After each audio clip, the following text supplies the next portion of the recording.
he was, by all accounts, the perfect prince, the unshakable protector, the very pillar of a dynasty. But what if his greatest virtue was also its greatest curse?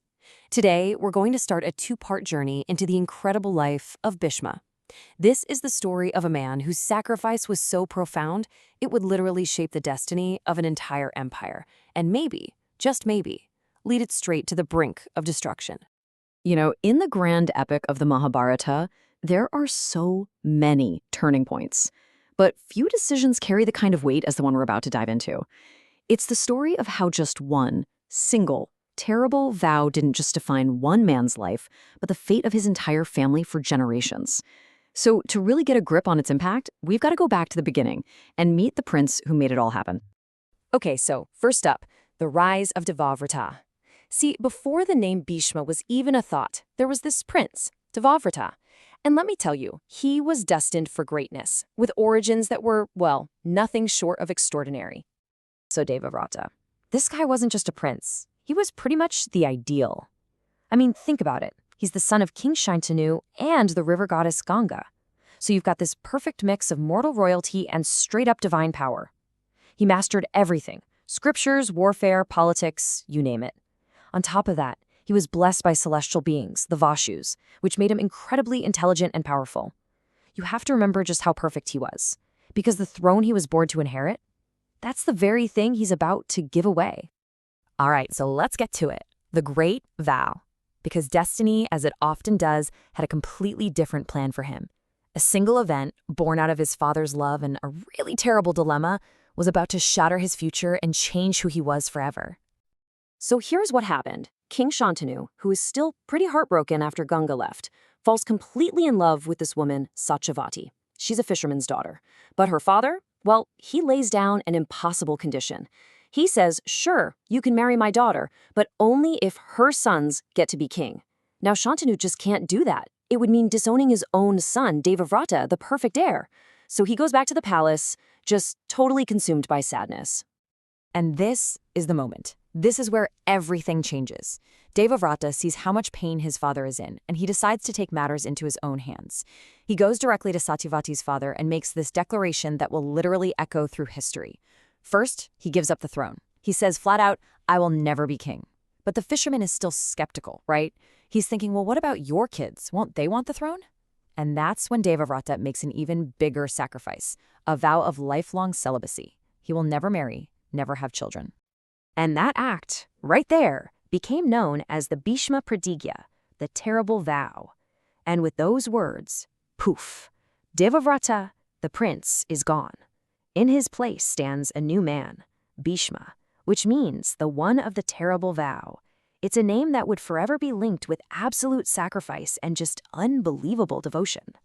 King Shantanu is just completely overwhelmed by what his son has done, and in return for this incredible sacrifice, he grants him a divine boon, Ichha-Mrityu. And this is huge. It means Bhishma gets to choose the exact moment of his own death. No weapon, no disease, no enemy, nothing could kill him until he himself wanted to die. It was a reward for an act of Pitamah, devotion to a father, that is honestly just unparalleled. So now we see him as the guardian of the Kuru Dynasty. I mean, Bhishma had given up the throne, right?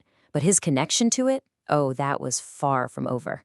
He wasn't going to be its king anymore, but he was about to become something else, its eternal guardian, its greatest protector, and its most loyal servant. And he didn't waste any time getting started. He immediately put his stepbrother Chitrangada on the throne. When Chitrangada died, he crowned the next brother, Vichitravirya. And check this out. When the family line itself was in danger, Bhishma took it upon himself to fix it by abducting the 3 princesses of Kashi to be brides for the king. His loyalty was so absolute that he was willing to be ruthless to protect that throne. So, you can see the transformation is complete. It's a total 180. The guy who is the rightful heir is now the servant of the throne. The man who is destined to rule becomes the man destined to protect the rulers. His own future, gone. Wiped out, replaced entirely by the future of the dynasty he swore he would serve. All right, next up, penance and power. Because this vow, It wasn't just a title change. It changed the very core of who he was. It created this life of incredible power, but at the same time, it was a life of deep personal sacrifice. So think about the kind of life he lived. It was the life of an ascetic warrior, almost like a warrior saint. Lifelong celibacy, of course. No desire for power or wealth or any of the pleasures most people live for. And yet, his power was just off the charts. This is a man who fought the legendary Parashurama to a standstill. He was the mentor to heroes like Arjuna and Karna. Whenever there was a crisis, Bhishma was the unshakable rock that Hastinapur could always count on. He was, for all intents and purposes, the living embodiment of dharma and duty. But, and this is a big but, here's where the story starts to get a little blurry, where some really uncomfortable questions start to pop up.